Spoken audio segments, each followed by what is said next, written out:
తెలంగాణ అంటే ఒక ప్రదేశం కాదు, ఒక గౌరవం. మన తెలంగాణ 11వ అతిపెద్ద రాష్ట్రం. ఇక్కడ 85% హిందువులు, 13% ముస్లింలు, 2% క్రైస్తవులు నివసిస్తున్నారు. మొత్తం 3.8 కోట్ల మంది జనాభాతో తెలంగాణ రాష్ట్రం చాలా వేగంగా అభివృద్ధి చెందుతోంది. రాష్ట్రం యొక్క జీడిపి $200 బిలియన్, ప్రతి వ్యక్తి ఆదాయం 3.8 లక్షలు. తెలంగాణలో అతిపెద్ద జిల్లా భద్రాద్రి కొత్తగూడెం, చిన్నది మరియు అత్యధిక జనసాంద్రత కలిగినది హైదరాబాద్. అలాగే అతి తక్కువ జనాభా కలిగినది ములుగు జిల్లా.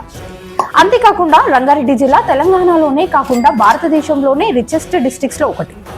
ధోలిగుట్ట తెలంగాణ రాష్ట్రంలో ఎత్తైన కొండ.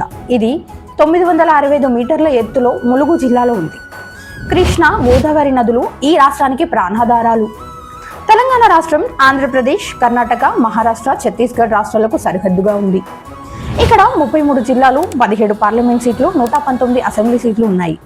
2600 కిలోమీటర్ల జాతీయ రహదారులు, 3400 కిలోమీటర్ల రైల్వే లైన్లు, 3 ప్రధాన విమానాశ్రయాలు కూడా ఉన్నాయి. సాంప్రదాయాలు, పండుగలు, సాంకేతికత, అభివృద్ధి ఇవన్నీ కలిపి తెలంగాణను గతాన్ని గౌరవిస్తూ భవిష్యత్తును నిర్మించే రాష్ట్రంగా నిలబెట్టాయి. తెలంగాణలో మీకు బెస్ట్ అనిపించే విషయం ఏంటో కమెంట్ చేయండి. అలాగే ఇలాంటి ఇన్ఫర్మేటివ్ వీడియోస్ కోసం ఇప్పుడే ఫాలో చేయండి పేజ్ని.